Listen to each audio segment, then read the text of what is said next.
Of the core elements that have come to represent what Grand Seiko embodies best, I would argue their movement technology is at the forefront. From their 9F quartz of 10 seconds of accuracy per year, to their mighty spring drive that is unlike any other watch movement on the planet, to their collection of leading mechanical calibers that are produced in-house and help set the standard not only in Japan, but for the broader watch industry. Yet despite blazing a trail with their calibers, it was 2023 when Grand Seiko unveiled their first mechanical chronograph, the Tentagraph. And today we give it a closer look, first by analyzing its technical features, how it wears, its design, and then some closing thoughts.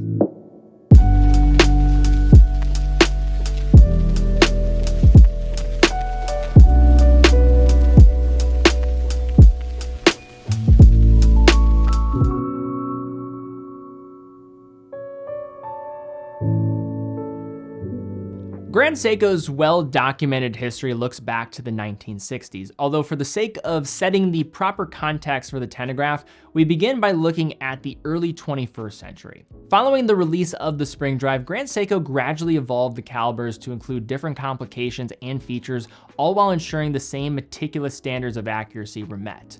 The 9R family was the vehicle that made many of these achievements possible, leading to one of the brand's greatest undertakings, the production of a spring drive chronograph.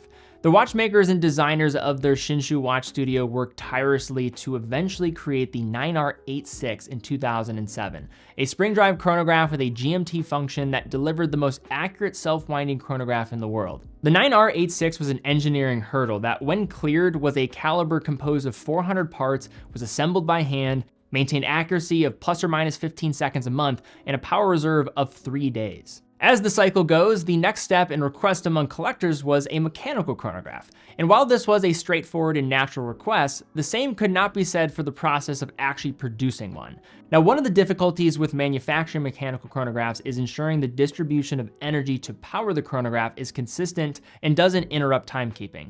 When a chronograph is operated, the balance and energy sent down the gear train can be affected negatively, primarily the amplitude of the balance. In other words, the consistent swing of the wheel to ensure steady oscillation and ultimately accuracy.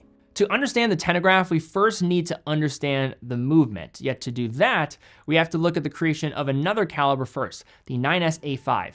And fair warning, we are going to be getting a little nerdy here, so just letting you guys know up front. The 9SA5 was a project that totaled 9 years of development and is one of only a few new escapement concepts that has made it to standardized production in the past century of mechanical watchmaking. The core mission in the development of the new high-beat caliber was energy efficiency, which came by way of both its operation and how the movement parts were constructed. Unlike lever escapements that you will find in most mechanical watches on the market, the dual impulse escapement created for the 9SA5 is supplied powered by 2 barrels and has 2 separate transfers of energy from the escapement wheel to the balance, one being direct and the other being indirect. The 2-part energy transfer process has an indirect impulse when the balance swings one way, locking the escapement wheel in its modified Y-shaped pallet fork, and then directly the other way when the roller pallet mounted atop the balance roller makes direct contact with the escapement wheel, proceeding to send direct energy to the balance, leading to a more constant and less interrupted flow of energy. Further, the escapement components are produced with the help of microelectric mechanical systems, or MEMS, which will help hollow out the pallet fork and the escapement wheel to reduce weight. Finally, the overcoil hairspring is also going to help with the oscillation overall, and all of this culminates in a caliber that improves energy efficiency by 20% compared to the already efficient 9S85. And despite operating at 5 Hz or 36,000 vibrations per hour, features a world-class power reserve for a high beat of 80 hours. Now, a big reason why I am an owner, really honestly the main reason, leading reason why I am an owner of a white birch high beat is because of this movement and how spectacular it is. The story, how it looks, and just the technology behind it, it just was something that I really fell in love with. Now, with this being developed as a foundation, the SLGC001 Tentagraph was born. Now, the name Tentagraph can be broken down into smaller parts. You have 10 referring to the beats per second, the T, that second T, referring to 3 days, the A meaning automatic, and graph obviously referring to chronograph. Upon first glance, you would be justified to be a little bit confused with the visual display of the new 9SC5 movement, as the development of the chronograph is on the opposite side of the base plate on the dial side. The modular chronograph system utilizes the newfound ultra-efficient escapement of the 9SA5 to operate the chronograph, reducing typical challenges of loss of amplitude that can come with producing mechanical calibers, all while outputting a 72-hour power reserve, the longest reserve of any 5 Hz mechanical chronograph on the market that I'm aware of. The chronograph features a column wheel, which despite being hidden from view can be felt when activating the stop and start, and the chronograph relies on a vertical clutch for operation, which should prevent abrupt jitters in the chronograph hand without the lateral movement of wheel teeth trying to fall into place. Further, the chronograph is tested extensively, where the watch is required to achieve a mean daily rate of -3 to +5 seconds per day, is tested over 17 days without the chronograph running while being tested in 6 positions. COSC calls for just 5 for context. It undergoes 3 additional temperature tests and is tested an additional 3 days, the full duration of the reserve with the chronograph running. On the flip side of this watch, you are basically seeing a 9SA5, but the good news is the caliber is finished to an exceptionally high degree. It features matte striping across the central bridges, micro-perlage visible on the base plate beneath the balance, a skeletonized engraved rotor, an array of polished screw heads, polished sinks for jewels, and anglage across almost every bridge and edge. And just to call further attention to it, the matte tops of those bridges are going to be done to create contrast with those polished edges of those bridges. I think it looks fantastic. The watch operates in a typical fashion. Stop and start is being done by the 2 o'clock pusher, reset by the 4 o'clock pusher, and it does feature hacking and hand winding, hacking stop in the second hand when you pull the crown to the farthest position. So if you are liking what you're seeing so far, I just want to remind you, or maybe just make you aware, that we are now a Grand Seiko authorized dealer. I struggled to put into words how excited I am to be an authorized dealer of Grand Seiko. I just love this brand. I love what it represents and the technology behind many of their movements, their dials. It speaks to me, it resonates with me, and I have tremendous respect for what this brand does. If you are interested, be sure to reach out to us. Check out the link in the description. You can reach out to any one of our team members, talk to us on live chat. We'll be there to answer any of your questions throughout the day.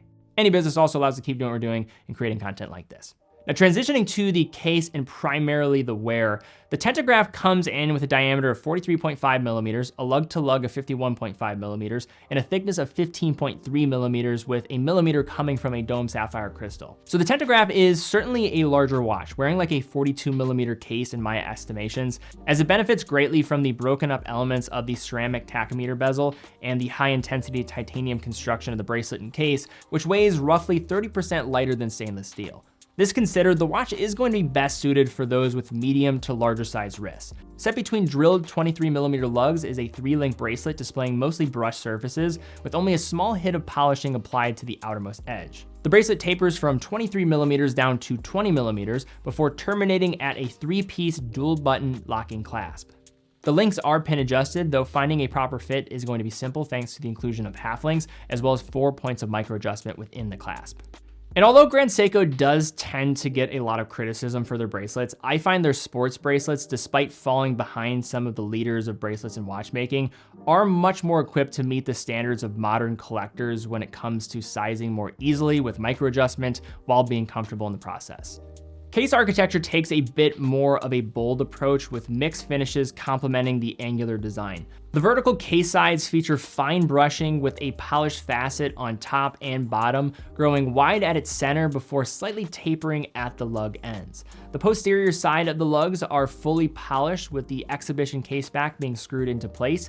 At 3, a large 6.9mm screw down crown protected by crown guards pairs with the case back to help achieve 100 meters of water resistance. And at 2 and 4, we have our large pump style pushers extending less than usual from the central case, adding very little to the perceived size. Rising from the primary case body is the faceted ceramic bezel in black with a contrasting tachymeter scale surrounding the central view of the dial beneath the crystal.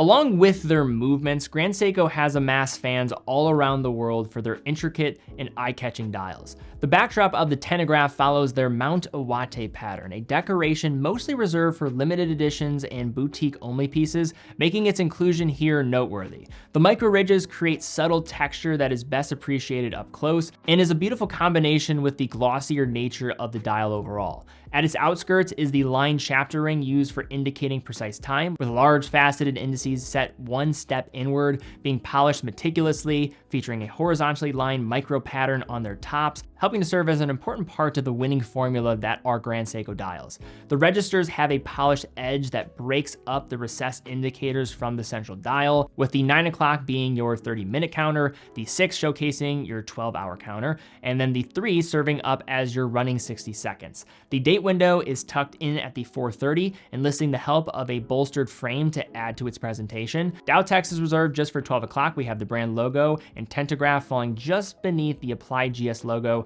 set directly beneath the larger 12 o'clock index. The minute and hour hands are carefully finished with brushed tops and polished angled edges, reflecting the other elements of the dial in unison in changing lighting conditions. So unless you're very locked into all things Grand Seiko, it might surprise you to hear that it took until 2023 to release their first mechanical chronograph.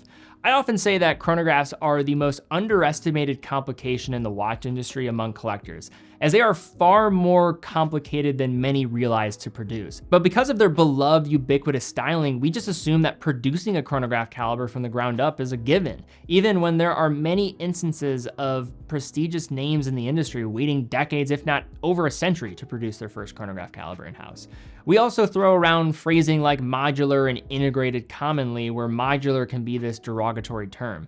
However, to merely look at a watch like this as a modular chronograph would be selling it very short, especially when the caliber architecture it is built on was one of the few attempts at a new escapement system in standardized production in the past century, taking 9 years to develop, all while delivering a world-class power reserve for a watch of this operating frequency. And this is all before the standard intrigue of the dial and case finish comes into play.